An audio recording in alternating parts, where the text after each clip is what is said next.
अल्हम्दुलिल्लाह अल्हम्दुलिल्लाहि रब्बिल आलमीन वस्सलातु वस्सलामु अला रसूलिहिल करीम व अला आलिहि व अस्हाबिहि अजमईन अम्मा बाद वअऊज़ु बिल्लाहि मिनश शैतानिर रजीम बिस्मिल्लाहिर रहमानिर रहीम वलक़द यस्सरनल क़ुरआन लिज़्ज़िक्रि फ़हल मिन मुद्दकिर बिस्मिल्लाहिर रहमानिर रहीम रब्बिश्रह ली सदरी व यस्सिर ली अमरी वहलुल उक़दतम मिन लिसानी यफ़क़हू क़ौली। मेरे अज़ीज़ सामियात, आप सभी का तहे दिल से खैर मक़दम है दर्स कुरान मजीद में। अस्सलामु अलैकुम व रहमतुल्लाहि व बरकातुहू। कैसी हैं आप सभी लोग? अल्हम्दुलिल्लाह। अल्लाह ताला आपको अच्छा रखे, आफ़ियत में रखे, खुशहाल रखे। अल्लाह ताला आपके ईमान और आमाल सालिहात में इजाफ़ा करे और अल्लाह ताला आपसे राज़ी हो जाए, आमीन। तो हम लोग दर्स कुरान के लिए इकट्ठा हुए हैं। अल्हम्दुलिल्लाह, अल्लाह ताला ने मौका दिया एक और हफ़्ते सुनने सुनाने का। दर्स कुरान में कौन सी सूरह चल रही है? सूरह तौहा। सूरह तौहा का सूरह नंबर क्या है? 20। ठीक है, तो हम लोग ने लास्ट वीक सूरह तौहा की किस आयत तक दर्स कुरान जाना था? आयत नंबर 44 तक। और आज हम लोग बाकायदा आयत नंबर 45 ऑनवर्ड्स जानेंगे। लेकिन उससे पहले क्या रहता है? रिविज़न। तो लास्ट वीक हम लोगों ने आयत नंबर 40 से लेकर 44 तक 5 आयत किया था। तो अब हम लोग उसको ब्रीफ में जानेंगे रिवीजन के फॉर्म में, फिर हम लोग इंशाल्लाह आयत नंबर 45 ऑनवर्ड्स तफसील से जानेंगे। तो आयत नंबर 40 का ट्रांसलेशन है, औज़ु बिल्लाहि मिनश शैतानिर रजीम बिस्मिल्लाहिर रहमानिर रहीम। जब तुम्हारी बहन चलती जा रही थी तो उसने कहा, क्या मैं बताऊं तुम्हें एक ख़ानदान के बारे में जो इसकी किफ़ालत करे? तो यूं ही हमने लौटा दिया तुम्हें तुम्हारी वालिदा की तरफ ताकि उसकी आँख ठंडी रहे और वो गम ना खाए। और फिर तुमने एक शख्स को कत्ल कर दिया तो हमने तुमको उस गम से भी नजात दिलाई और फिर हमने तुम्हें मज़ीद आजमाइशों से गुजारा। फिर तुम कई साल अहले मदियन में रहे, फिर तुम यहाँ आ गए एक तयशुदा फ़ैसले के मुताबिक ए मूसा। याद आ गया होगा आप लोगों को तफसील से। लास्ट वीक हम लोगों ने इस आयत के अंदर में क्या क्या बातें डिस्कस की थी और मूसा अलैहिस्सलाम का पूरा सूरा ही मूसा अलैहिस्सलाम के ऊपर है। थोड़ी सी चंद आयत छोड़कर बाकी पूरी सूरा ही मूसा अलैहिस्सलाम के मुताल्लिक ही है। तो अल्लाह ताला मूसा अलैहिस्सलाम के ऊपर अपने जो इनामात और एहसानात है वो इस आयत में याद दिला रहे हैं कि हमने तुमको इनफैक्ट तुम्हारी वालिदा पर भी एहसान किया। जब तुम छोटे से थे तुम पर और तुम्हारी वालिदा पर एहसान किया और फिर कत्ल हो गया तुम्हारे हाथ से एक क़िब्ती का, तो उसके गम से नजात दी। कहने का मतलब अल्लाह ताला ने माफ़ कर दिया और हुकूमत की जो सज़ा थी उससे भी महफूज कर दिया। और कैसे ये हुआ? फिर मूसा अलैहिस्सलाम को मदियन की तरफ जाने की रहनुमाई हुई और मदियन की तरफ चले गए। और जब वहाँ से लौट रहे थे तो जो पूरा हम लोगों का कॉन्टेक्स्ट है वो उसी प्लेस पर डिस्कस हो रहा है। वहीं पर मदियन से जब लौट रहे थे मूसा अलैहिस्सलाम तो अल्लाह ताला ने फरमाया कि ये वेल प्लान था ए मूसा, आप एक हमारी कद्र, हमारी लिखी हुई तकदीर, हमारे प्लान और हमारे प्लॉट किए हुए चीज़ों के ऊपर आप यहाँ से लौट रहे हैं, यहाँ पहुँचे हैं ए मूसा। आयत नंबर 41 है, और मैंने तुम्हें बनाया है ख़ास अपने लिए। कितना प्यारा अंदाज़, कितना मोहब्बत से लबरेज़ अंदाज़ कि अल्लाह ताला ने मूसा अलैहिस्सलाम को जिस मिशन की तरफ भेजना था, फ़िरौन को दावत देने के लिए और बनी इस्राइल को वहाँ से रिलीज़ कराने के लिए, तो उस मिशन का नाम लिए बगैर कहा कि तुमको ख़ास अपने लिए मैंने बनाया है। आयत नंबर 42 का ट्रांसलेशन है, जाओ तुम और तुम्हारा भाई मेरी उन निशानियों के साथ और मेरे ज़िक्र से सुस्ती ना करना। अल्लाह ताला ने मूसा अलैहिस्सलाम के साथ किसको और नबी बनाया? हारून अलैहिस्सलाम को। क्यों बनाया? हाँ, मूसा अलैहिस्सलाम ने कुछ कहा था, उनकी रिक्वेस्ट थी ना कि हारून को भी मेरे साथ, मेरे भाई हारून को भी मेरे साथ मेरा हेल्पर बनाए, मेरा वज़ीर बनाए। तो अल्लाह ताला ने फ़ौरन दुआ को कबूल किया और हारून अलैहिस्सलाम को भी नबी बनाया जाएगा डिक्लेयर किया, और साथ में बता दिया कि अब तुम दोनों जाओ किसके पास, फ़िरौन के पास, और देखो मेरे ज़िक्र से सुस्ती ना करना। लास्ट वीक हमने आपको बहुत तफसील से बताया था कि अल्लाह के ज़िक्र से कैसी ताकत मिलती है, और कोई भी करेजस काम करने के लिए वो ताकत ज़िक्र से, अल्लाह के ज़िक्र से ही मिल सकती है, और वो काम हो सकता है जो बहुत ज़्यादा करेज रिक्वायर्ड काम हो। तो अल्लाह ताला ने ताकीद किया, एक तो पहले सलाह की ताकीद किया था आयत नंबर 14 में ना, अक़ीमिस्सलात लिज़िक्री, और यहाँ फिर फर्दर ताकीद है ज़िक्र की कि मेरे ज़िक्र से सुस्ती ना करना। उसके बाद आयत नंबर 43 का ट्रांसलेशन है, जाओ तुम दोनों फ़िरौन के पास, यकीनन वो बहुत सरकश हो गया है। इससे पहले भी कहा गया था आयत नंबर 24 में, इज़हब इला फ़िरौन इन्नहु तग़ा। फिर जब मूसा अलैहिस्सलाम की रिक्वेस्ट पे हारून अलैहिस्सलाम को भी अल्लाह ताला ने नबी बनाना डिक्लेयर कर दिया, तो फिर कहा तुम दोनों जाओ फ़िरौन के पास, वो बहुत ज़्यादा सरकश हो गया है। और आयत नंबर 44 में एक बहुत अहम ताकीद आ रही है, वो ये कि अल्लाह ताला ने फरमाया देखो तुम उसके साथ नरमी के साथ बात करना, शायद कि इस तरह वो सोचे या डरे। ठीक है, तो ये बहुत बड़ी टीचिंग है जो कि किसी भी दाई के लिए और हर एक मुस्लिम के लिए है कि जब भी दावत का काम करें, जब भी अच्छी बात की तरफ लोगों को बुलाएं या बुरी बात से रोकें, तो अंदाज़ नरमी वाला होना चाहिए। जब इतने बड़े टायरेंट किंग फ़िरौन के पास मूसा अलैहिस्सलाम को भेजने में अल्लाह ताला ने कहा, इतने ज़्यादा सरकश, जिसकी सरकशी के बारे में अभी जस्ट उससे पहले वाली आयत में मेंशनिंग है, उसके फ़ौरन बाद कहा जा रहा है बहुत नरमी से बात करना। तो इससे हमें और आपको क्या सीखने को मिलता है कि हमें भी दावत के काम में अपनी ज़ुबान को नर्म ही रखना चाहिए। इसका मतलब ये नहीं है कि खाली दावत के काम में ज़ुबान नर्म रखें, बाकी टाइम बहुत सख्त हो जाए, ऐसा नहीं। इनफैक्ट नरमी चीज़ों को खूबसूरत बनाती है और सख्ती उनकी खूबसूरती को मिटा देती है। ठीक है, तो ये तो लास्ट वीक का रिविज़न। अब हम लोग बढ़ रहे हैं आयत नंबर 45 की तरफ, जो हम लोग आज तफसील से जानेंगे। अऊज़ु बिल्लाहि मिनश शैतानिर रजीम, बिस्मिल्लाहिर्रहमानिर्रहीम। आयत नंबर 45 है, क़ाला रब्बना इन्नना नख़ाफ़ु अन यफ़्रुत अलैना औ अन यतग़ा। उन्होंने अर्ज़ किया, ए हमारे परवरदिगार, हमें अंदेशा है कि वो अचानक हमारे ऊपर भड़क उठेगा या ज़्यादती करेगा। तो मूसा अलैहिस्सलाम, और यहाँ क़ौला डुअल है, तस्निया का सेगा है कि उन दोनों ने, मूसा और हारून अलैहिमा अस्सलाम, उन लोगों ने अल्लाह ताला के सामने अर्ज़ किया कि अल्लाह पाक, हमें अंदेशा है, हमें डर है, हमें इस बात का खौफ है कि वो हम पर भड़क उठे या तो सरकशी करे। ये दो ट्रांसलेशन हम बोल रहे हैं, भड़क उठना और सरकशी करना। अरबी ज़ुबान में जो अल्फाज इस्तेमाल हुए हैं उस पर गौर करिएगा। अन यफ़्रुत आया है, फ़रत से है, जिसका मतलब होता है किसी एक्शन में ताजील करना, जल्दी से कोई चीज़ कर देना उसकी सही टाइम आने से पहले। और अन यतग़ा आया है कि वो सरकशी करे, इसका मतलब होता है हद से गुज़र जाना।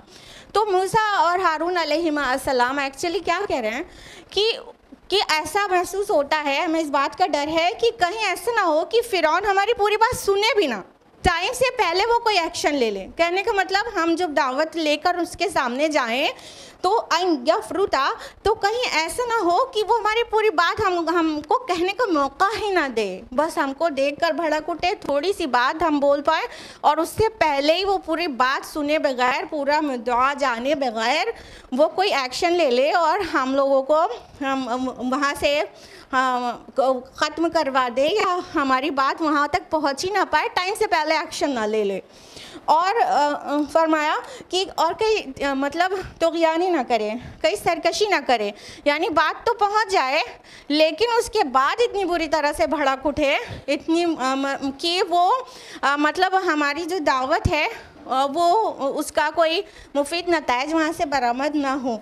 तो ये एक बहुत बहुत नॉर्मल बात है, इस तरह के अंदेशे होना, इसमें नबी की ताज़ीम पर कोई हर्फ नहीं आता। ये बहुत जेन्युइन है। मान लीजिए कि प्रेजेंट सिनेरियो में अभी अगर आप लोग उसको तसव्वुर नहीं कर पा रहे हैं कि कितने बड़े मिशन के लिए मूसा अलैहिस्सलाम को भेजा जा रहा था, तो आप अभी के हिसाब से इमेजिन कीजिए कि मान लीजिए कि अभी का जो सुपर पावर माना जाता है अमेरिका माना जाता है, ठीक है। तो अमेरिका के प्रेसिडेंट को जाके वाइट हाउस में दावत देना एक दाई को, तो एक करेजियस काम है ना। तो उसमें अंदेशे लाहक हो सकते हैं ना कि ऐसा ना हो जाए वैसा ना हो जाए। तो ये एक बहुत नॉर्मल बात थी और शान रिसालत के भी ख़िलाफ़ नहीं है कि जो चीज़ ऐसे नॉर्मली समझ में आ रही है, इल्म गैब तो है नहीं रसूल को भी, तो जो चीज़ समझ में आ रही है उस तरह के अंदेशे को बयान किया जाए या दिमाग में ख़याल आ जाए। तो मूसा अलैहिस्सलाम और हारून अलैहिस्सलाम दोनों ने अपने रब के हुजूर अर्ज़ किया कि ए हमारे रब, कहीं ऐसा ना हो कि फ़िरौन एकदम भड़क जाए, क्योंकि सबसे बड़ी प्रॉब्लम वाली बात यह है कि मूसा अलैहिस्सलाम के ख़िलाफ़ एक चार्ज है, एक क़िब्ती को कत्ल करने का चार्ज है।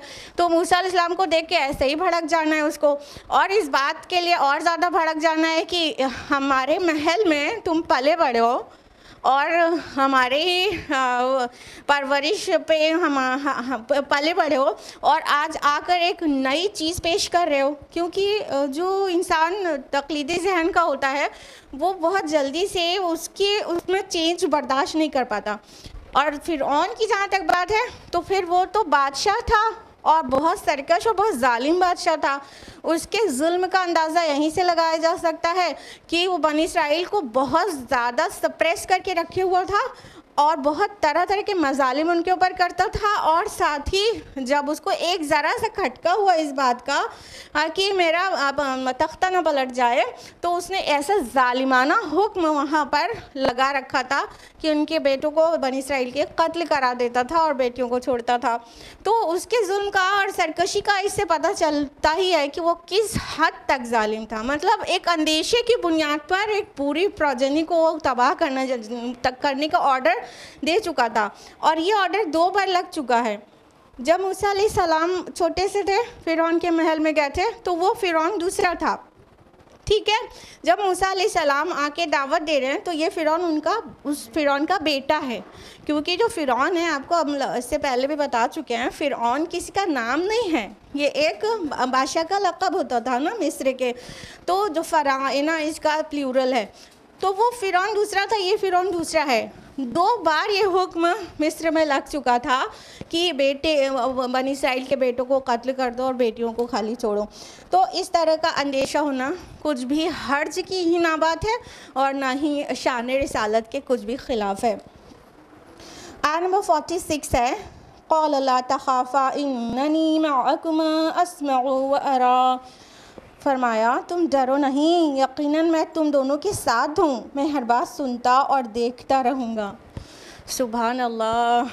जब अल्लाह रब्बुल आलमीन किसी से ये कहे कि ला तख़ाफ़ा, जब अल्लाह ताला कहे डरो नहीं, और फिर उस पर से कहे कि मैं तुम्हारे साथ हूँ, और यहीं पर बस ना हो जाए, फिर कहे कि मैं सुनता और देखता हूँ, यानी तुम जहाँ कहीं रहोगे वहाँ मैं हूँ तुम्हारे साथ, यानी तुम्हारी नुसरत के लिए, तुम्हारी मदद के लिए, तुम्हारी हेल्प के लिए, तुम्हारे प्रोटेक्शन के लिए।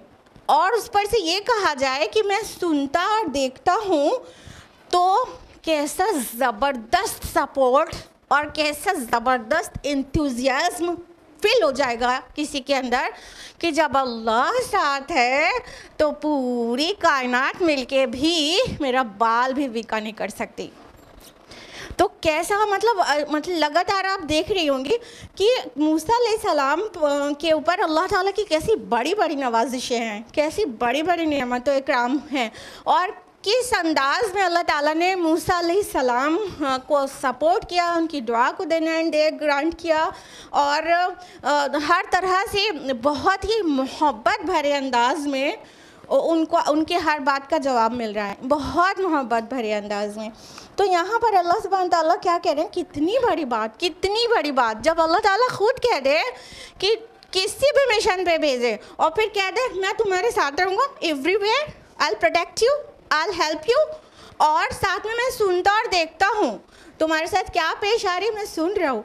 तुम क्या कह रहे हो वो भी सुन रहा हूँ, और तुम्हारे साथ क्या हो रहा है वो देख रहा हूँ। सब जानते हैं अल्लाह समी अल बसीर है, ठीक है। जो लोग नहीं मानते हैं अल्लाह ताला को एक और अल्लाह के साथ शरीक करते हैं, वो भी एक सुप्रीम पावर के लिए ये अक़ीदा तो रखते हैं ना कि वो एक सुप्रीम पावर है जो सब कुछ देख रही सुन रही है, ओमनीपोटेंट है, ओमनिशिएंट है ना, ये तो मानते ही हैं। तो लेकिन जब इस बात को कह दिया जाए उसी ओमनीपोटेंट ओमनिशिएंट ज़ात की तरफ से, तो फिर ईमान का क्या हाल होगा और ख़ुशी का क्या मतलब अंदाज़ा लगाया जा सकता है कि किस तरह से अल्लाह ताला ने मूसा अलैहिस्सलाम और हारून अलैहिस्सलाम के लिए ढारस वाले अल्फाज कहे और बहुत मोहब्बत से फरमाया कि तुम डरो नहीं, मैं तुम्हारे साथ हूँ। इससे बहुत छोटी सी मिसाल ले ले तो और अच्छा समझ में आएगा। इससे बहुत छोटी सी कह रहे हैं क्योंकि वो मिसाल एक्चुअली कोई है ही नहीं जो अल्लाह ताला की मिसाल, अल्लाह की मिसाल किसी चीज़ से दी ही नहीं जा सकती। इट इज़ लाइक कि जैसे कोई एक सब इंस्पेक्टर हो और उससे वाइस राय कह दे कि तुम जाओ जिस मिशन पे भेज रहे हैं हम सब भी तुम्हारे साथ ही हैं, हाँ, और हम सब देख रहे हैं, तुम्हें डरने की ज़रूरत नहीं। तो अब वो सब इंस्पेक्टर तो घबराने की ज़रूरत ही नहीं, और बहुत खुशी खुशी उस डाकू से लड़ने, उसका सामना करने, उसको फेस करने के लिए चला जाएगा। ये बहुत छोटी सी मिसाल है। इससे जब समझ में आ रहा है कि इंसान को कितना हौसला आ जाएगा, तो अब अल्लाह रब्बुल आलमीन, मिसाल को किनारे लगाइए, अब अल्लाह रब्बुल आलमीन के बारे में सोचिए कि जब अल्लाह ताला किसी से ये कह दे कि मैं तुम्हारे साथ हूँ, हेल्प करूँगा, प्रोटेक्ट करूँगा, देख रहा हूँ, सुन रहा हूँ, तो फिर जोश का क्या आलम होगा। आयत नंबर 47 में फरमाया फ़ातियाहु फ़क़ूला इन्ना रसूला रब्बिका फ़अरसिल मअना बनी इसराईल वला तुअज़्ज़िबहुम। बस तुम दोनों जाओ उस फ़िरौन के पास और उससे कहो कि बिलाशुबा हम दोनों रसूल हैं तेरे रब की जानिब से, बस हमारे साथ भेज दे बनी इसराइल को और उन्हें अज़ाब में मुब्तला मत रख। क़द जिअनाका बिआयतिन मिन रब्बिक वस्सलामु अला मन इत्तबअल हुदा। यकीनन हम आए हैं एक निशानी लेकर तेरे रब की तरफ से और सलामती उन पर है जो हिदायत की इत्तिबा करें।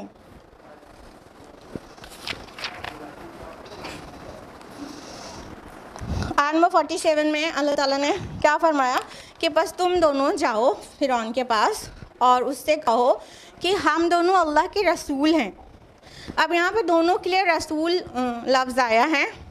देखिए कुरान हकीम में कुछ इस्तिलाहात ऐसी हैं जो इंटरचेंजेबली यूज़ होती हैं, जैसे रसूल की जगह नबी, नबी की जगह रसूल, और मोमिन की जगह मुस्लिम, मुस्लिम की जगह मोमिन, ईमान और इस्लाम एक दूसरे की जगह इंटरचेंजेबली यूज़ होती हैं, लेकिन जब दोनों एक साथ आ जाएं तो उसमें डिफरेंस होता है, ठीक है।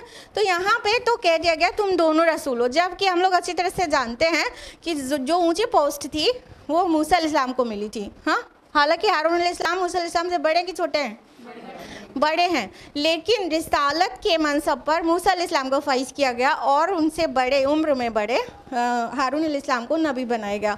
लेकिन यहाँ दोनों के लिए रसूल इस्तेमाल हुआ है। हमने आपको बताया कि ये इंटरचेंजेबली भी यूज़ होते हैं, वो हम माना भी माने जाते हैं। और यहाँ पर जो दोनों के लिए एक वर्ड आया है तो तगलीब के कायदे पर आया है, यानी जो गालिब है हाँ, वो उस वाले को उसके अंडर में लेके, अरबी ज़ुबान में उसके अंडर में दूसरा भी आ जाता है अपने आप, तो इस तरह गालिब वाला वर्ड यूज़ हुआ है रसूल।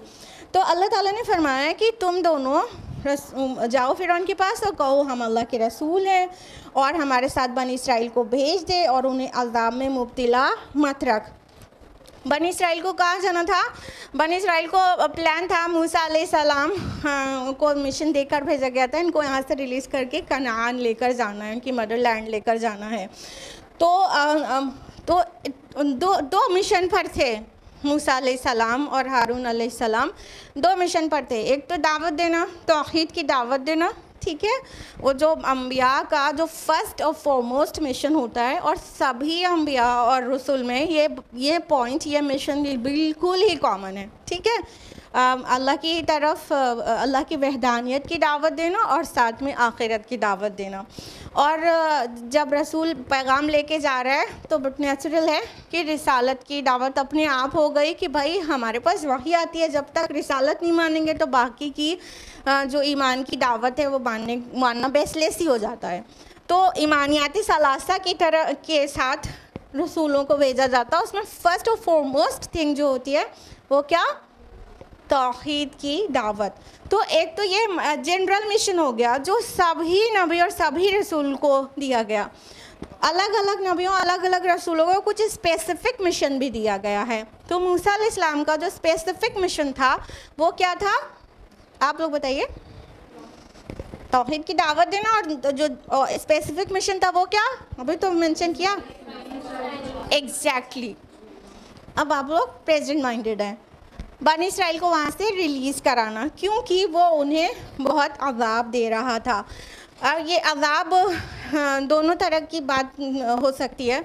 एक अज़ाब यानी मतलब पनिश कर रहा था बुरी तरह से। एक तो ये हो गया कि उनसे ऐसे रफ़ काम लेता था। रफ़ कहना तो बहुत छोटा वर्ड है, ठीक है। ऐसे ज़ालिमाना तरीक़े से बनी इसराइल से काम लेता था। मुफ्त के ग़ुलाम थे। कैसे काम लेता था? जो जैसे जो हिराम मिस्र हैं, जो इजिप्शियन पिरामिड्स हैं, ये कितने मतलब आलीशान और कितने ऊंचे पत्थर इसमें लगे हुए हैं। तो ये अब उस टाइम पर क्रेन्स तो थी नहीं, जो आज के टाइम पर ऊंचे भारी पत्थर और भारी चीज़ें, बहुत बड़े बड़े क्रेन्स होते हैं और बिल्डिंग्स तामीर हो जाती हैं, क्रेन पर चढ़ के सामान चला जाता है। तो पहले क्रेन्स तो होते नहीं थे। तो इतने भारी भारी पत्थर ये मतलब बनी इसराइलियों के ऊपर लाद के चढ़वाए जाते थे। और अगर कोई एक पत्थर भी गिर जाता तो कई इसराइली एक साथ मर जाते थे। इतना मतलब जालिमाना तरीक़े से अपनी शान को मेंटेन करने के लिए। हाँ, यही तो है। क्या है? मिस्र के पिरामिड्स क्या हैं? वो दिखाते हैं कि ये जो बनवाने वाले लोग इतने मतलब आर्टिस्ट थे, इतने मतलब तरक्की याफ्ता थे, इतना सिविलाइज थे, इनके पास इतनी टेक्नोलॉजी थी, ठीक है। यही तो दिखा रहे हैं। और क्या दिखा रहे हैं? कुछ दे रहे हैं। तो ये अपनी शान को मेंटेन करने के लिए इसराइलियों से इस तरह की मशक्क़त आमेज़ मेहनतें लेता था फ़िरौन। ये तो सिर्फ एक एग्जाम्पल दिया कि अगर एक पत्थर भी हिराम मिस्र की तामीर के बीच में एक पत्थर भी गिर जाता तो कितने कितने इसराइली वहीं के वहीं मर जाते थे। इसी तरह सारे मतलब बहुत ज़्यादा तकलीफ़ दे तरह से उनसे मेहनतें लेता था। तो एक तो ये हो गया अज़ाब। दूसरा अज़ाब जो स्पेसिफिक कुरान ने मेंशन किया है कि सूअल अज़ाब, तुमको मतलब बहुत बुरे वाले अज़ाब में डाले हुआ था फ़िरौन। वो क्या है?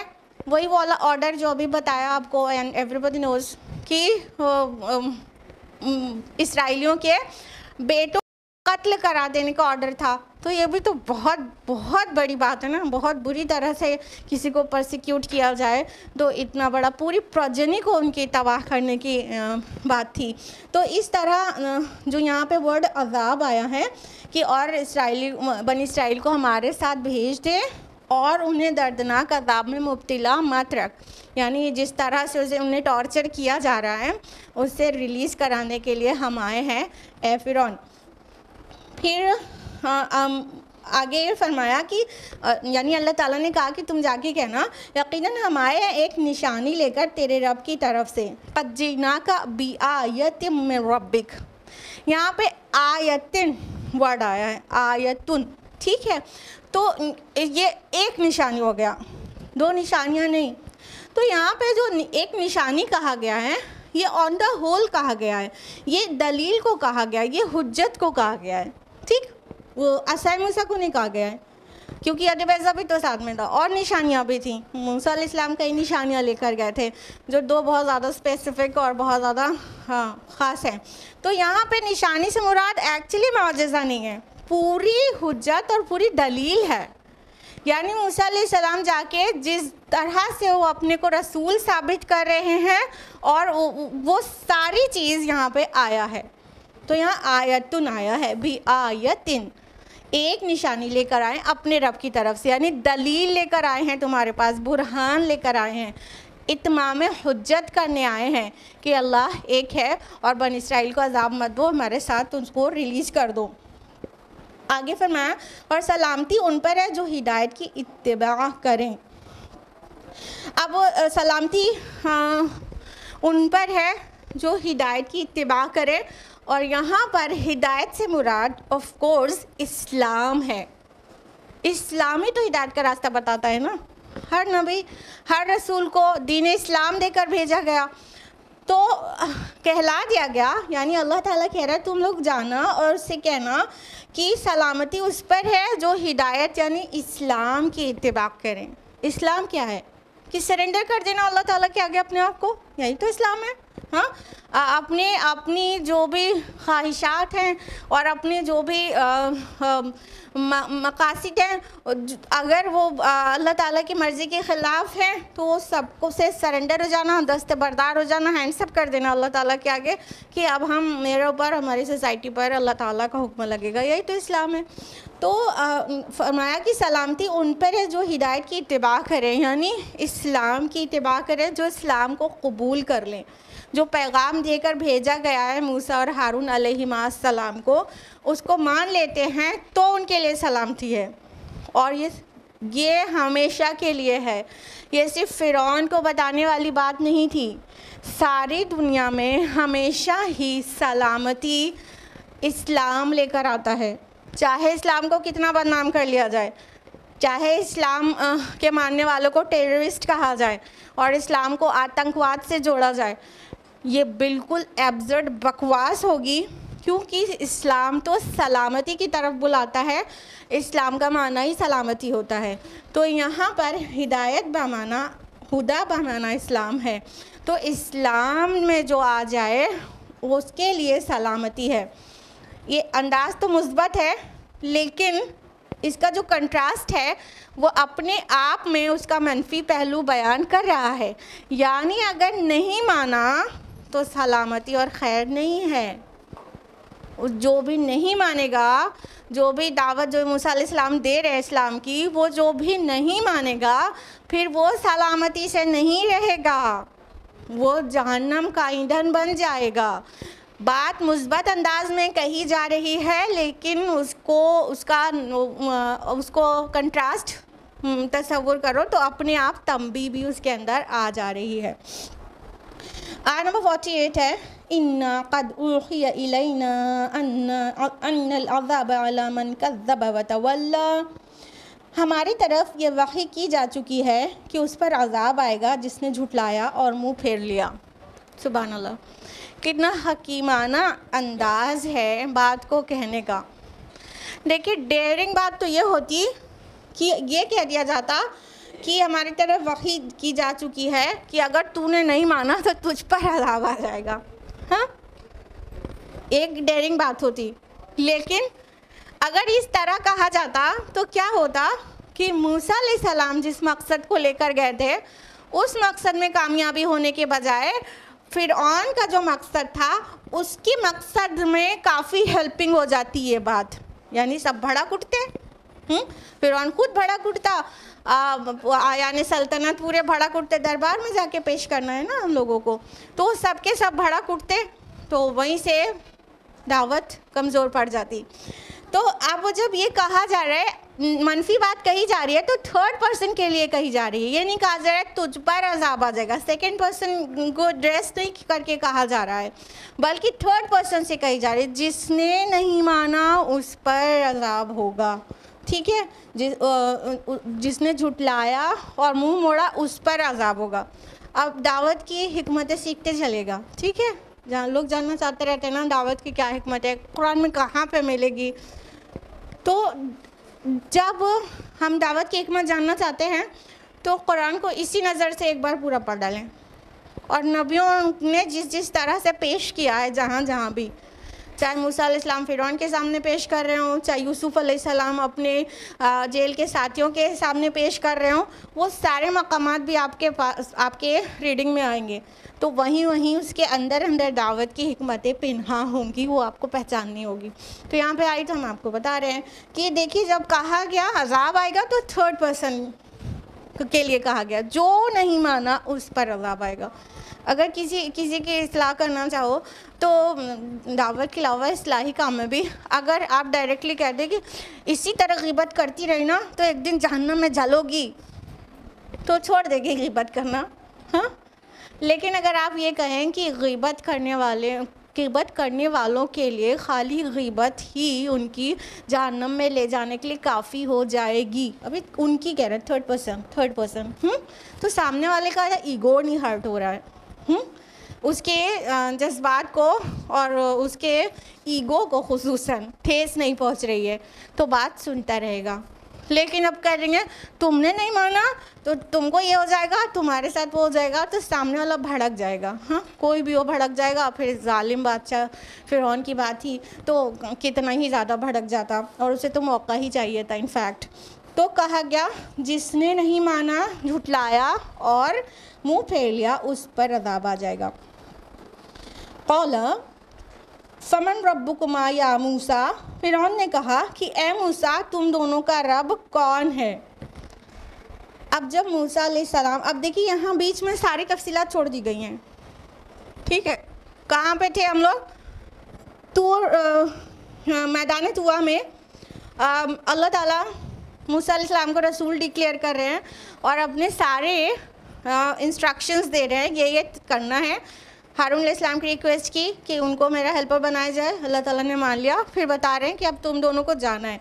ये यहाँ तक इससे ऊपर वाली आयत में वो अल्लाह ताला के इंस्ट्रक्शंस जो हैं मूसा अलैहिस्सलाम के लिए वो सब चल रहे थे। अब इस आयत में क्या वो बीच की सारी तफसीलात छोड़ दी गई कि फिर मूसा अलैहिस्सलाम और हारून अलैहिस्सलाम फाइनली गए फ़िरौन के दरबार में और जो कुछ कहने के लिए कहा गया था इसके ऊपर की वाली आयत में वो कह दिया। ये सब बीच की तफसीलात जो हैं वो छोड़ दी गई हैं और ये जो डिटेल्स हैं वो आपको दूसरी सूरतों में मिल जाएंगे। इससे पहले सूरा आराफ के रुकू नंबर 13 में मेंशन्ड है, सूरा शुआरा के रुकू नंबर, इसके बाद सूरा शुआरा के रुकू नंबर 2 और 3 में मेंशन्ड है, और सूरा कसस के रुकू नंबर 4 में और सूरा अन्नाज़ियात के रुकू नंबर 1 में मेंशन्ड है। ठीक है, ये कुरान का अंदाज़ है कि वो स्टोरी टेलिंग सीक्वेंशली नहीं करता। जैसे आप बाइबल उठाकर पढ़ें तो वहाँ पे जो उसका अंदाज़ होगा कि जेनेसिस में जिस तरह से शुरू होता है कि God created the day and then second day क्या नाइट क्रिएट की, फिर थर्ड डे, ये सीक्वेंस में। जब आप कोई हैंड रिटन स्टोरी बुक पढ़ते हैं तो वो बिगिन होती है once upon a time there was a king his name was Solomon and all, ऐसे। ठीक है, तो ये जो स्टोरी राइटिंग होती है वो सीक्वेंशियल ऑर्डर में चलती है, ये ह्यूमन हैंडीवर्क होता है। ठीक है, लेकिन किताबुल्लाह जो है वो आखिरी वही अल्लाह ताला की कुरान मजीद, इसका अंदाज़ खिताबत का सा है। ये अल्लाह के खुतबे का क्या मजमुआ है जो कुरान है, और इसका अंदाज़ है ऐसे स्टोरी टेलिंग नहीं है जो सीक्वेंशियल स्टोरी हो। कहीं पर कुछ बात कही गई है, बीच की बात हज़फ करके उसके आगे की बात कह दी गई है। ये भी हुआ है कि शुरू की सूरतों में बात की बात आई है और बात की सूरतों में शुरू की बात आई है, तो वो टुकड़ों टुकड़ों में है। जहाँ जैसी ज़रूरत है, जहाँ जिस चीज़ की हिकमत के लिहाज से सबसे ज़्यादा मीनिंगफुल है वो चीज़ वहाँ पर है। तो यहाँ पे बहुत सारी बीच की जो डिटेल्स हैं वो बिल्कुल गायब कर दी गई है, और अब वो दरबार वाला सीन यहाँ पर लाके पेश किया गया। तो जब मूसा अलैहिस्सलाम और हारून अलैहिस्सलाम उन दोनों ने अल्लाह ताला का पैगाम फ़िरौन के सामने पेश किया, तो फ़िरौन को जब कुछ नहीं समझ आया तो उसने कहा कि अच्छा जो तुम रब रब कर रहे हो, ये तुम ए मूसा तुम दोनों का रब कौन है। देखिए यहाँ पे गौर करिएगा कि फ़िरौन ने कहा फमन रब्बुकुमा, कौन है तुम दोनों का रब। फिर एड्रेस किसको किया, जवाब किससे मांगा, या मूसा, ए मूसा। उसने ये नहीं कहा कि तुम दोनों का रब कौन है, ए मूसा और ए हारून, ये नहीं कहा, या मूसा व या हारून नहीं कहा, तुम दोनों का रब कौन है, ए मूसा। इसके पीछे बहुत सारे रीज़न्स हो सकते हैं। एक बात तो ये हुई कि मूसा अलैहिस्सलाम उसके लिए मारूफ थे, ज़्यादा मारूफ थे। उसके महल में उसके भाई की तरह, शहज़ादे की तरह पले बड़े हुए थे। तो वो जो शहज़ादे की तरह पला बड़ा हुआ है, उससे बात करने में उसकी शान थी। और हारून अलैहिस्सलाम तो महल में परवरिश पाए नहीं थे। तो हारून अलैहिस्सलाम को एड्रेस करना वो अपनी शान के ख़िलाफ़ समझ रहा होगा। इट मे बी पॉसिबल, ठीक है। तो एक तो ये रीज़न हो सकता है कि मूसा अलैहिस्सलाम को ज़्यादा जानता था और वो महल में शान से पले बड़े थे शहज़ादे की तरह, तो मूसा अलैहिस्सलाम को एड्रेस किया। दूसरी बात ये कि मेन जो खिताब था वो मूसा अलैहिस्सलाम का ही था। रसूल वो हैं, हारून अलैहिस्सलाम नबी हैं, तो इसलिए खाली यहाँ पे या मूसा कहा व या हारून नहीं कहा। तीसरा रीज़न ये भी हो सकता है कि उसको अच्छी तरह से पता होगा कि मूसा अलैहिस्सलाम खिताबत में उतने एक्सपर्ट नहीं हैं जितने हारून अलैहिस्सलाम हैं। तो वो हरगिज़ उनको छेड़ना नहीं चाह रहा होगा कि हारून बोलने में बहुत स्मार्ट है, तो इनसे कुछ नहीं पूछते हैं। जिसको जान रहा था वो कि मतलब स्पीच में उतना फ्लुएंट नहीं है और उतना एक्सपर्ट नहीं है अपने भाई की तरह, तो उनका नाम लिया। तो ये इनमें से कोई रीज़न भी हो सकता है और सारा भी हो सकता है। बहरहाल तो फिरौन ने क्या कहा था कि तुम दोनों का रब कौन है। क्या फिरौन ने रब नाम नहीं कभी सुना था वर्ड, या एक सुप्रीम पावर को नहीं मानता था? क्या ऐसा था? असल में वो कहता तो ज़रूर था अना रब्बुकुमुल आला, जैसा कि सूरा अन्नाज़ियात में आपको मिल जाएगा, सूरा नंबर 79 आया नंबर 24 में, कि अना रब्बुकुमुल आला, मैं तुम सबका रब हूँ, ऊंचा सबसे बड़ा हूँ, मैं तुम सबका रब हूँ। वो कहता तो था कि मैं तुम सबका रब हूँ, लेकिन ऐसा नहीं है कि फ़िरऔन और उसके आयान सल्तनत अल्लाह ताला को रिकग्नाइज़ नहीं करते थे या उस अल्लाह के वजूद के पूरी तरह से मुनकिर थे। बल्कि अगर आप सूरा मुमिन की आयत नंबर 28 से 34 तक और सूरा ज़ुखरुफ की आयत नंबर 53 पढ़ेंगे तो आपको अंदाज़ा हो जाएगा कि वो एक जो माबूद हकीकी है उसको भी जानता था और उसका इनकारी नहीं था। अल्लाह और फरिश्तों की वजूद का इनकारी नहीं था, लेकिन उसने अपने आप को अना रब्बुकुमुल आला क्यों कहा और क्यों मूसा अलैहिस्सलाम से कहा कि तुम दोनों का रब कौन है? क्योंकि वो जो सियासी फरमा रवाई है जो वो अपने साथ किसी को भी शेयर नहीं कराना चाहता था। यानी वो ये चाहता था कि मैं रब हूँ, सियासत मेरी रहेगी, हुक्म मेरा लगेगा, कानून मेरा रहेगा और कानून साजी में और हुकूमत में कोई दखल दे ये मुझे बर्दाश्त नहीं है। लिहाजा वो अपना कानून लगाए रहने की वजह से, मतलब उसकी लॉज उसके होंगे, मर्ज़ी उसकी चलेगी, चाहे कितनी ज़ालिमाना हो, वो अपने आप को रब कहता था। ये अलग बात है कि वो सूरज देवता का अवतार समझा जाता था उसको, मादल्ला, कि सूर्य देवता का अवतार होते हैं जो फरायना होते हैं, ठीक है। तो वो भी अपनी जगह है, लेकिन जब अवतार माना जाता है तो देवताओं का अवतार माना जाता है ना, वन सुप्रीम पावर नहीं माना जाता अवतार को भी। कहीं भी अवतारवाद का जो कॉन्सेप्ट है एंथ्रोपोमॉर्फिज्म का, वो क्या है कि ये जो देवी देवता होते हैं उनका ह्यूमन फॉर्म है। लेकिन उस मज़हब में भी जो पॉलीथीस्टिक होते हैं जिनमें बहुत सारे खुदाओं को माना जाता है, उसमें भी एक सुप्रीम पावर जो उन सब के ऊपर सबसे बड़ा है और हर जगह वो देखता सुनता है और सब कुछ उसके इल्म में, उसका कॉन्सेप्ट रहता है। जैसे हिंदुइज्म में, पैंथीज़म में भी बिलीव करते थे एवरीथिंग इज़ गॉड, उसके बाद भी आप उनसे पूछ लीजिए तो वो कहेंगे हाँ एक ईश्वर है, बाकी ये जो गॉड्स एंड गॉडेसेस है उसके अंडर में है, ये उसके सिफारिशी हैं। तो फ़िरऔन भी अल्लाह ताला की ज़ात का मुनकिर नहीं था। यहाँ पे उसका जो फसाद था और जो चीज़ उसके लिए नाकाबिले बर्दाश्त थी वो ये कि सियासत उसकी रहेगी, हुक्म उसका लगेगा, वो खुदा है, वो अपना हुक्म चलाएगा अपनी रियाया के ऊपर।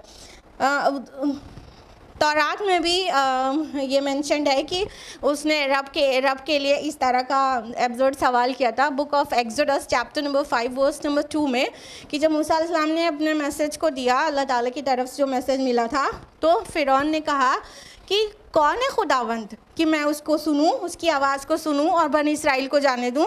मैं किसी खुदावंद को नहीं जानता और मैं बनी इसराइल को तुम्हारे साथ नहीं जाने दूंगा। ये तौरात में भी मेंशन्ड है। तो हमने आपको बताया कि उसको सियासत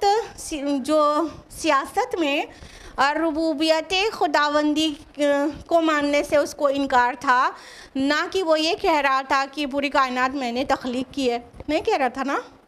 तो क्या इससे क्या पता चला कि जो ज़मीन अल्लाह की है उस पर हुक्म अल्लाह का लगेगा, और जो इंसान अब अल्लाह की ज़मीन पर अपना हुक्म लगाएगा वो बगावत कर रहा है, वो तागूत है, वो सरकशी कर रहा है। तो फ़िरौन तो बहुत बड़ा सरकश था। तो मूसा अलैहिस्सलाम का जवाब देखिए, कितना प्यारा जवाब। क़ाल रब्बुनल्लज़ी आता कुल्ल शैइन ख़लक़हु सुम्मा हदा। मूसा अलैहिस्सलाम ने कहा कि हमारा रब वो है जिसने हर शय को उसकी खिलकत अता की, फिर हिदायत दी।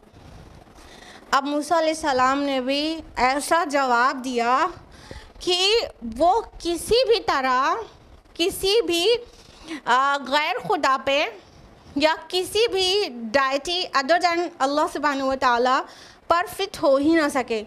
वो अपने को अना रब्बकुम आला कह रहा था, तो मूसा अलैहिस्सलाम ने अल्लाह ताला का इंट्रोडक्शन दिया। सुभान अल्लाह, क्या फरमाया कि मेरा रब वो है जिसने हर शय की खिलकत की, यानी उसको पैदा किया, उसकी नाक पलक संवारा, उसके फाइनल टचेस दिया और उसकी शक्ल सूरत दी। यहाँ खिलकत से मुराद असल शक्ल सूरत है, यानी पूरी कायनात में जो कुछ भी है वो जिस शक्ल सूरत में है वो मेरे अल्लाह ने बनाया, मेरे रब ने बनाया। यहाँ पे रुबूबियत की बहस है, ठीक है, मेरे रब ने बनाया है। और फिर उसको हिदायत दी और फिर उसको प्रोग्राम किया कि उसे कैसे वर्क करना है। यहाँ हिदायत दी, रास्ता दिखाया से मुराद यही है कि मतलब हाँ, बकरी को ये हिदायत दी। पहले तो बकरी का जो फिज़िकल मेकअप है वो कैसा है, वो अल्लाह ताला का बनाया हुआ है। उसको ये हिदायत दी वो घास खाएगी, गोश्त नहीं खाएगी, तो वो घास खाती है, गोश्त कभी मुंह नहीं लगाती। हाँ, शेर को हिदायत दी कि वो गोश्त खाएगा और वो घास नहीं खाएगा, तो वो घास नहीं खाता है।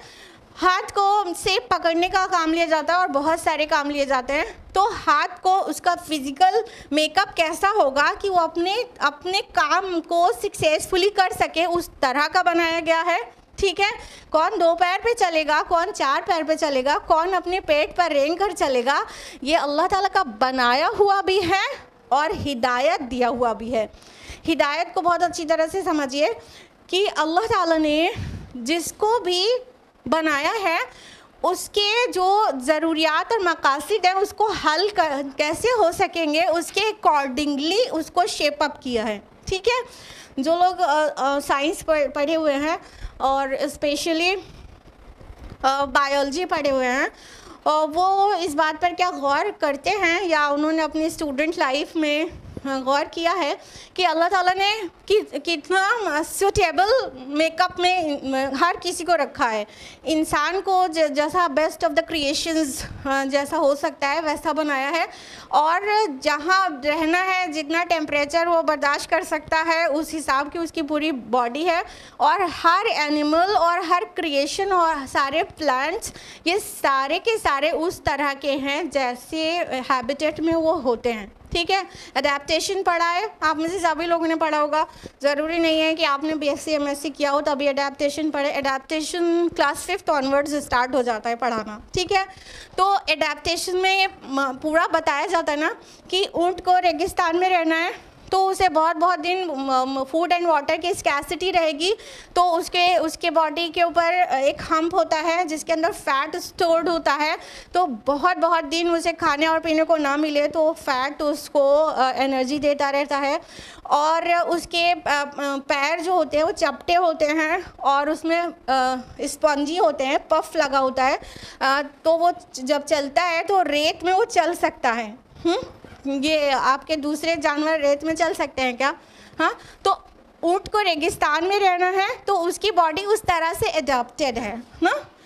इसी तरह बर्ड्स को उड़ना है तो उनके जो फोर लिम्स हैं वो पंख में, विंग्स में कन्वर्ट हो जाते हैं और उनकी बॉडी हल्की होती है, बोन्स बहुत लाइट होती हैं और ताकि वो उड़ने में आसान रहे। फ़िश को पानी में तैरना है तो उसकी बॉडी जिस शेप की होती है वो तैरने के लिए सबसे सूटेबल शेप है और उसके फिन्स उसको तैरने में हेल्प करते हैं। तो सारे एनिमल्स की और प्लांट्स की भी सारे के सारे जिस हैबिटेट में रहते हैं उसके हिसाब से बनाई है। इसको कहा गया हिदायत। मतलब अल्लाह ताला ने सूटेबिलिटी दी ना उसको, उसकी कोडिंग की। अगर बायोलॉजिकल टर्मिनोलॉजी में बोलेंगे तो इसको बोलेंगे जेनेटिक कोडिंग। और अगर कंप्यूटर टर्मिनोलॉजी में बोलेंगे तो बोलेंगे प्रोग्रामिंग। तो ये जेनेटिक कोडिंग क्या है कि कई चीज़ें ऐसी हैं जो इंसान की मतलब खाली हैरान हुए बगैर नहीं रहेगा। जो लोग बहुत तफसील से नहीं जानते हैं उनको पता होना चाहिए कि कई एनिमल्स बहुत लॉन्ग डिस्टेंस माइग्रेट करते हैं। जैसे माइग्रेटरी बर्ड्स होती हैं, तो माइग्रेटरी बर्ड्स कितनी लॉन्ग डिस्टेंस माइग्रेट कर सकती हैं you want imagine. Arctic tern जो बर्ड है वो माइग्रेट करती है नॉर्थ पोल से साउथ पोल की तरफ और साउथ पोल से वापस नॉर्थ पोल जाती है। अप्रॉक्सीमेटली 40,000 किलोमीटर की डिस्टेंस को वो कवर करती है अपनी इस जर्नी में। तो ये जो हमको मेरा सवाल है कि किसने राह सुझाई, किसने रास्ता बताया? अभी आपको छोड़ दिया जाए नॉर्थ पोल पे साउथ पोल पे अपने आप पहुँच जाएंगी अब, लेकिन बर्ड पहुँच जाती है।